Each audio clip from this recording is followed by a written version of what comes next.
আর বলিস না, বিদেশে থাকতে না আমার আর একদম ভালোই লাগে না। বিদেশ থেকে না পুরো মন উঠে গেছে আমার। আরে কি এবার বাবা ফোন করলো? হ্যালো হ্যালো বেটা, তুই তাড়াতাড়ি বাড়ি চলে আয়। এ বাবা, কেন? আরে তুই তো সবই জানিস, আমার তো বয়স হয়েছে, আচ্ছা আচ্ছা। তাই ভাবছিলাম বিয়েটা লাগিয়ে দিই। হ্যাঁ, এ কি বলছো? তুই এক কাজ কর বাবা, 2 লাখ টাকা পাঠিয়ে দে, আমি বিয়ের জোগাড়টা করে নেই। আরে বাবা, তুমি কোনো চিন্তা করো না।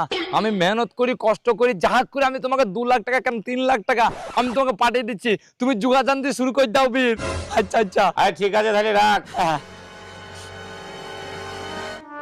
আরে কি হইলো, কি এত খুশি কেন তুই? আরে খুশি হব না, আজকে তো আমার বাবা আমার মনের কথা খুলে বলেছে। আমার বাবা আমার বিয়ের ব্যবস্থা করছি রে। ওরে বাবা রে বাবা রে, তাহলে তোর কপাল খুলে গেল রে। এ ভাই, আমি দাঁড়ালে হবে না, আমার কিন্তু অনেক মেহনত করতে হবে, টাকা পয়সা নিয়ে আমার বাবাকে পাঠাই দেবে, ঠিক আছে? হ্যাঁ, আমি যাই, আমি যা যা যাই। যা যা যা যা যা যা।